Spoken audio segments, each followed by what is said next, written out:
and they're going to get paid regardless. You got a group of people that make decisions about whether other people have health care, and they're going to have the best health care regardless.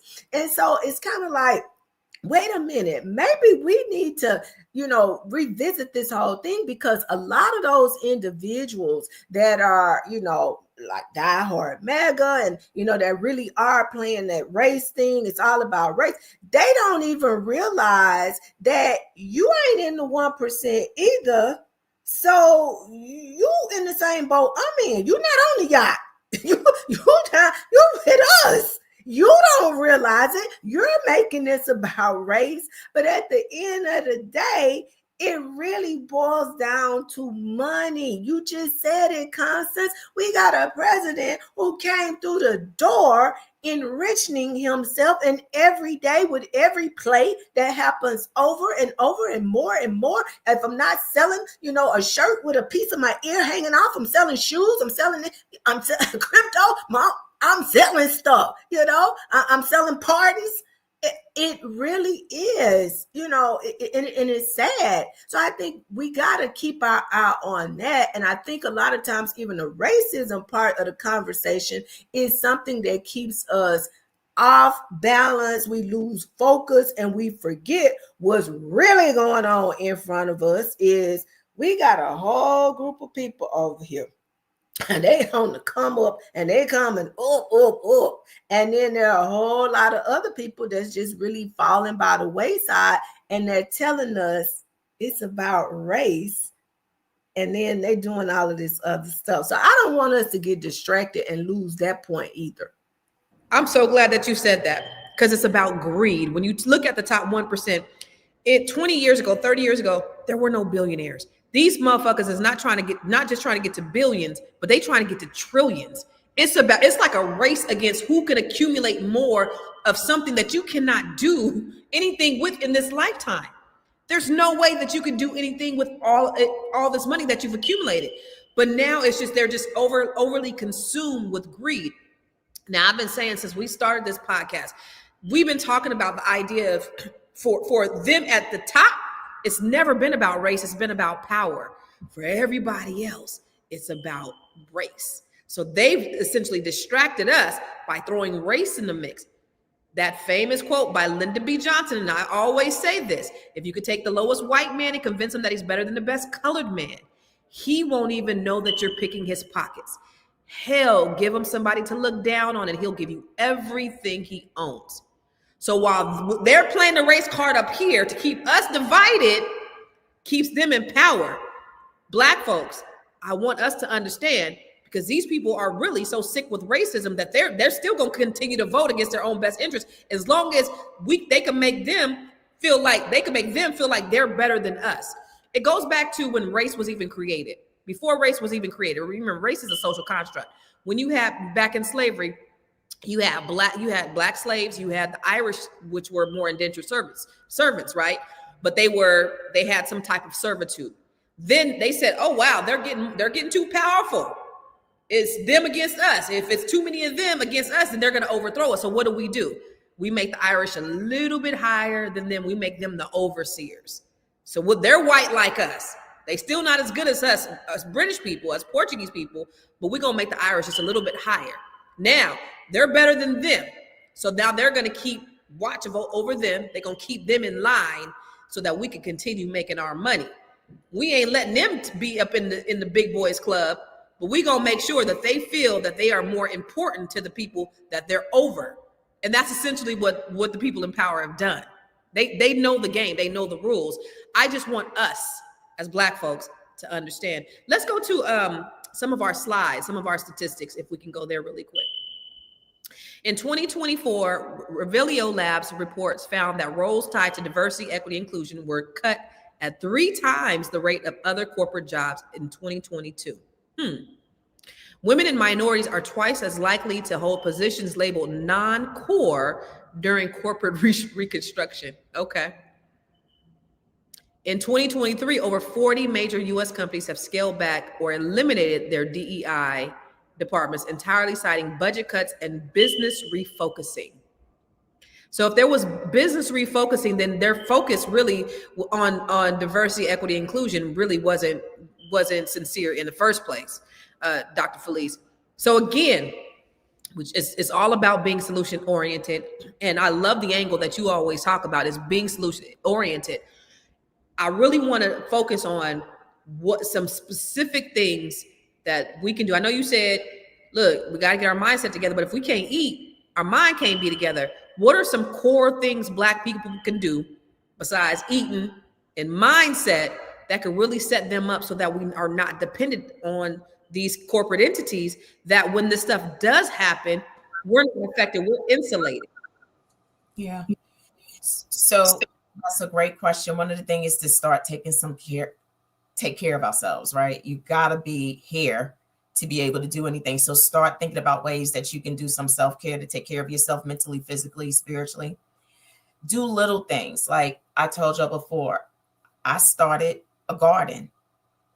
I got tired of complaining about my tomatoes being as much as they were. Seriously. And now I got about 20, they still coming in. Like starting a garden. And you get one of those things, start a garden. Start figuring out, because if you think about our ancestors, they never made the salaries that we made, but they were able to still make it and do and thrive. So reevaluate your current situation.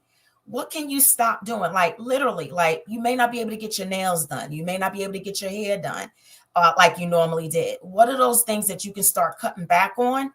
And then start doing some bartering. Like, hey, I do nails, you do hair. I come, you do my hair, I do your nails, so that we still take care of ourselves, feel good about ourselves. Start doing gardens or start doing a community garden. What are some other things we can do? We can start investing in and finding those Black businesses that are doing things in our community and start frequenting those and then putting that money back into our community somehow. And we're going to have to be smarter about it.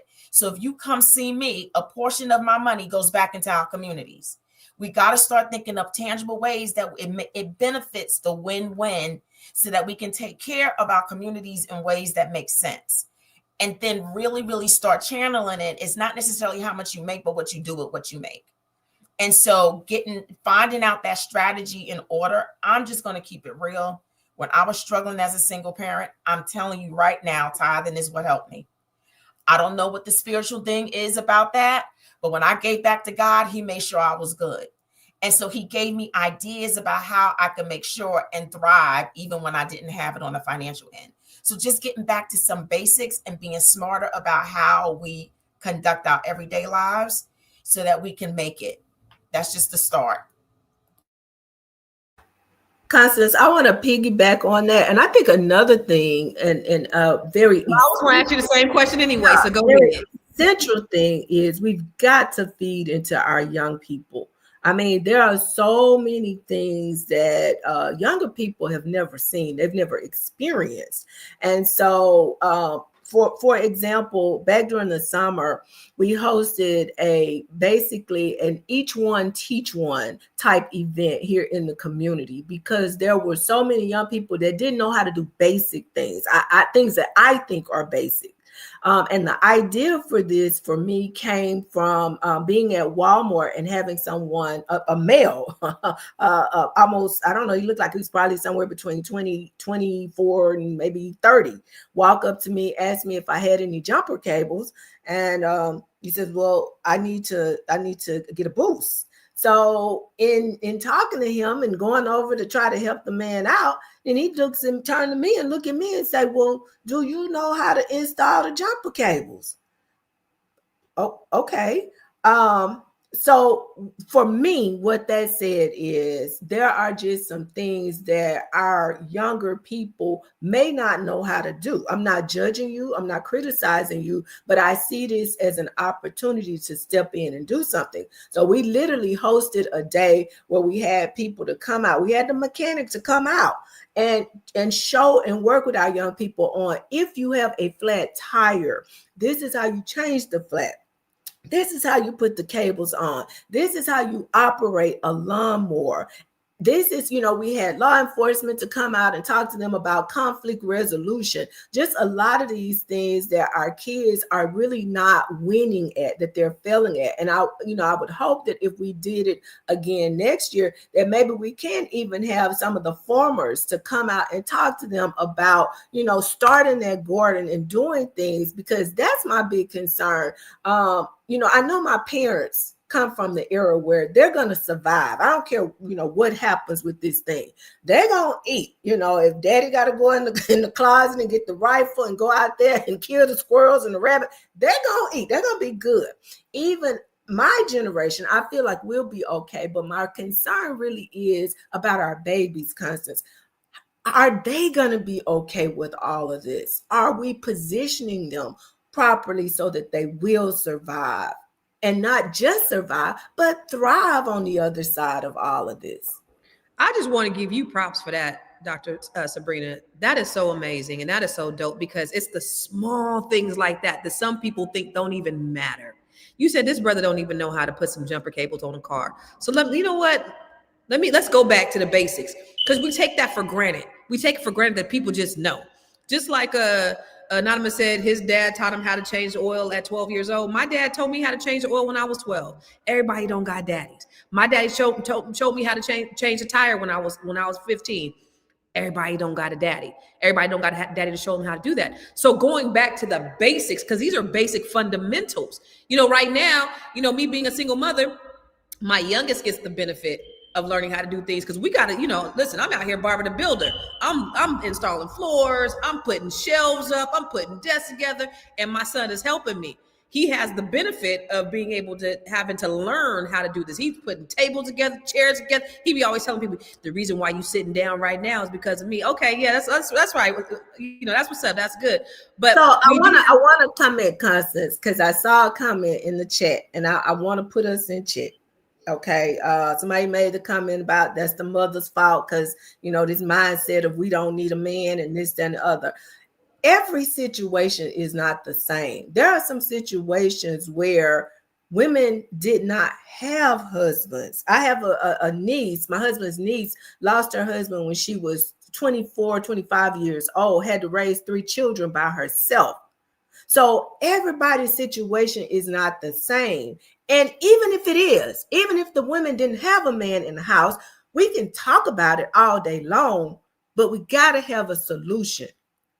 What good does it do us to sit here on this type of platform and talk about what women ain't done and this and that and the other if we're not here to offer solutions? Because at the end of the day, the babies still need to know how to do these things. So it's up to us, those of us that know, those of us that have done it, have had the experiences. Those of you like you guys, I had a daddy. My daddy was a mechanic.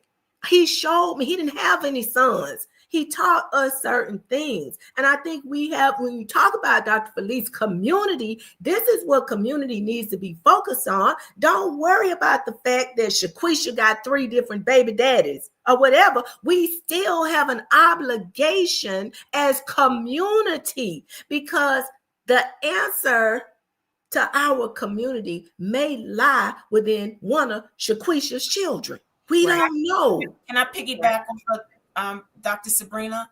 And that's where all the generations come into play, right? I think that if all the generations, we can bridge the gap. So you got a big baby boomer generation that is retiring. Well, what you can do with that is be productive and come back around to the younger generations. You have time now to come back and make sure that the younger generations are knowing that wisdom, that they're getting that wisdom and that modeling from you. So it's just a circle, right? So there's no reason for there to be any gaps if all the generations are playing their role and building up the community that you're talking about. So now I made my husband do it. My husband retired. Guess what? The tennis team for the Black high school, which is historic in Charlotte, first time they went to the regionals. First time on his watch, because he came back around. He's doing it for free. Teaching those girls how, you get where I'm going. It's like you just come back around and you're still productive. You're still giving back to community and making sure that these children have those tools. We're still here. So there's hope for our younger generation to get the wisdom that was given to us. Perfect. So I'm gonna give Herman a big shut the fuck up. You are the donkey of the day, so shut the fuck up, because we're talking about solutions. We ain't talking about Shanisha, like Dr. Sabrina said. We ain't talking about what we ain't got. We ain't talking about red, blue pill and all that stupid ass shit that you have adopted because of shit that they're saying on social media, which is really designed to keep us divided. We're not talking about that stupid ass shit today, brother. We talking about what are the solutions that we can offer to our community to build. Let's go to our last video. NBC just laid off 13% of its news division. But this isn't just a budget story. Entire teams were wiped out, specifically the ones covering Black, Latino, Asian American, LGBTQ+, and other underserved communities. So not random cuts, but strategic silences. A whole vertical is now being outsourced to a private media firm run by a white man with zero public commitment to continue that coverage. No roadmap, no transition plan, no quote saying this work matters and will continue. And that silence is the message. While executives skip their titles, journalists with deep community ties are shown the door. More than just layoffs, these were editorial decisions about who gets to be seen and who disappears when the money runs out. So what does that mean? I want to go ahead and end with that. So these conglomerates are taking away media that is specifically targeting, minority and underserved. What does that mean for us? And I want to start with you, Dr. Felice, and I want you to end on that. What does that mean for us? It means that the America that we're used to and that we've come up with, they're going to be in a true jeopardy. You need everybody's experience at the table. You need everybody's diversity at the table, because that's what makes us who we are. America is one of the greatest countries on the planet, and I believe it is because of the melting pot. You need everybody's experiences because everybody comes with their own gifts, talents, based upon their culture, their environment, and what they've gone through. When you eliminate that, it gets really bland, right? Like the landscape is just really blah. And so that's what's getting ready to happen when you remove all of the diversity from the table. You need it. You need it. That's what makes life so good. Like when you come to America, when you go to New York, right? You could get pizza from the Italians. You can get your Chinese from it just, and people want to come to New York because it's such a replication of culture and diversity. Now remove that. Who's coming? Who's coming to blah? Who's putting money into blah? They are getting ready to fail by removing diversity. And so, we got to pray. We got to pray for our country. We got to pray for our leadership. We got to pray for our people. And then we got to start. We got to get real boots on the ground, not the line dance.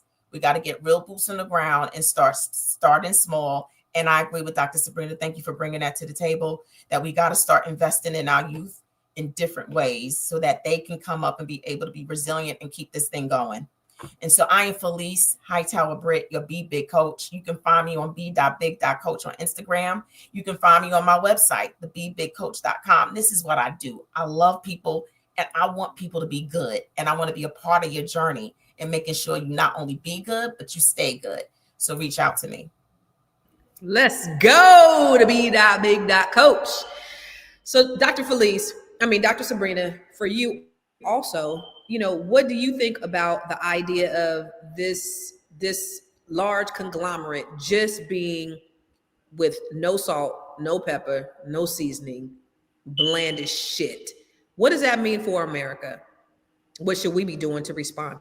Well, what we should be doing is seizing this opportunity to tell our own story, to spin our own narrative, because for far too long, we have allowed other people to tell our story.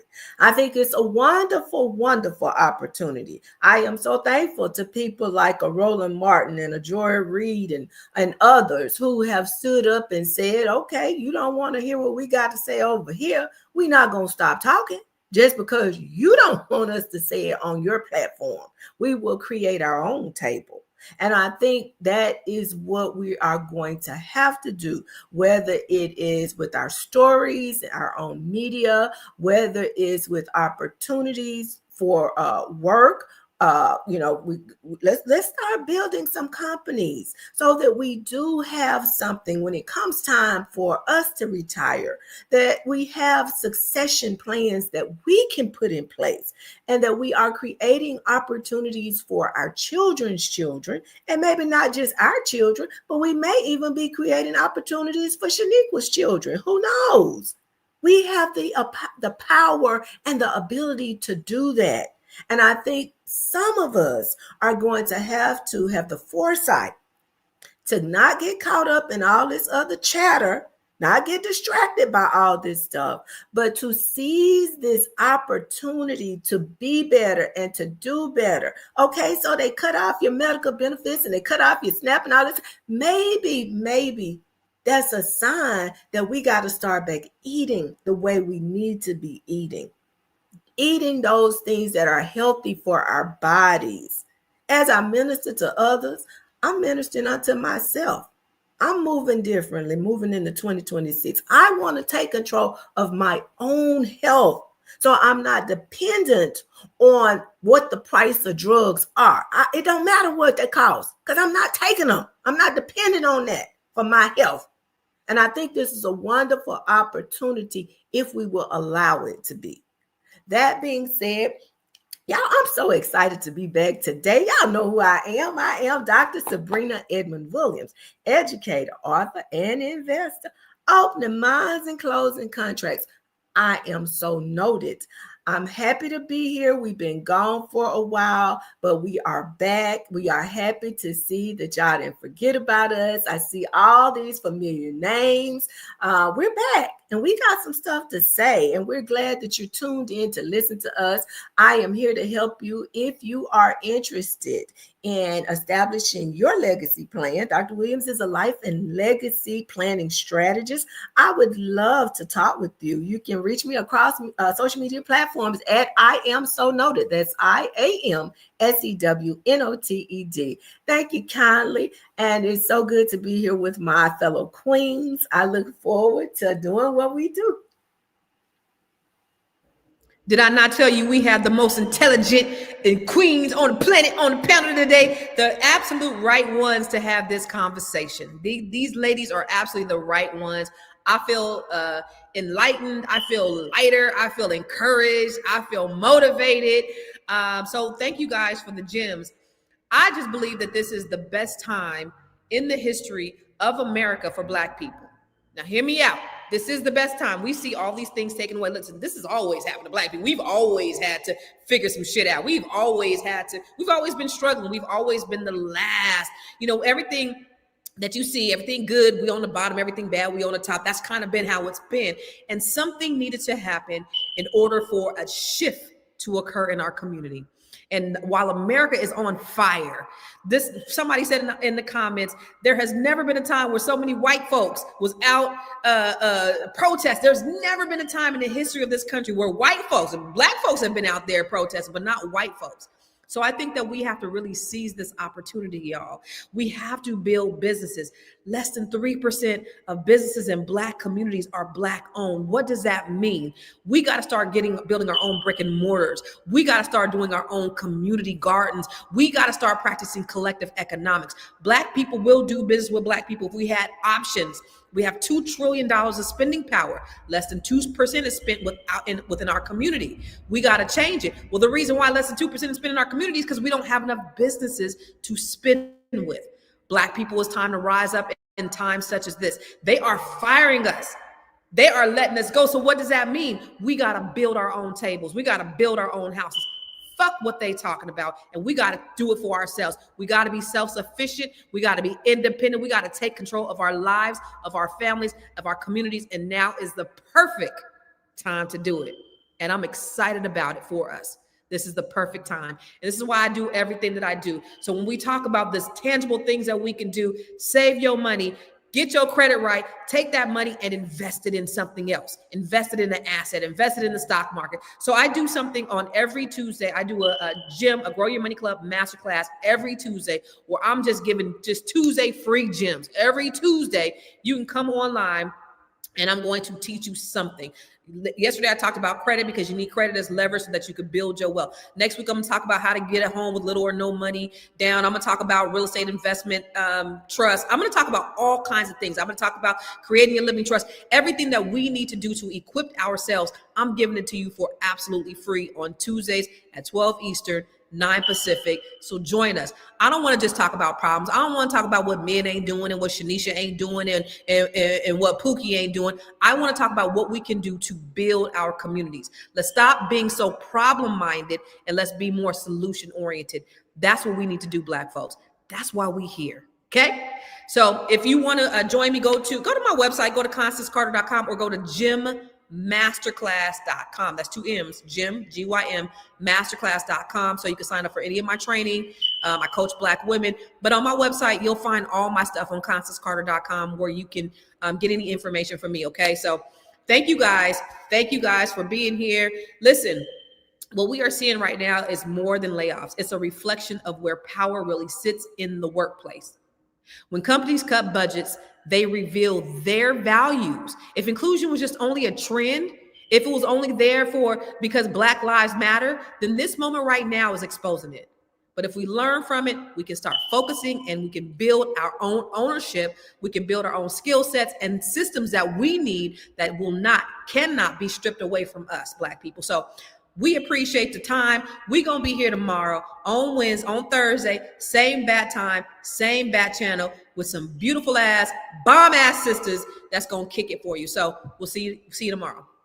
Peace. Trey Sherman just got laid off from CBS, and he's one of many Americans who have lost their job right before the holiday season as companies across the board like Amazon, Target, UPS, FedEx are doing mass layoffs. And I really want to highlight Trey's experience because I think it's indicative of what we can expect from the current government, the current regime over the next couple of years unless we take action to cause radical change. They removed DEI, so they have no reason not to be racially discriminatory in their hiring practices and their firing practices. Like, layoffs are not just as simple as, all right, well, we need to save some money, so we need to cut some positions. No, like, you can alter salaries for that. Like, it's as simple as just altering the highest salary in the books. They're laying people off because they are trying to destabilize the American working class so that we're in a state of poverty and scarcity and scrambling for resources so that the ruling class and the elite class has all the power to determine that. And it's really fucked up to see it happen because, like, the same people who are fighting for Trump are the same people who are getting fucked over right now, including Black people. So that's why it's really frustrating for us because, like, we told y'all niggas this was gonna happen. And now we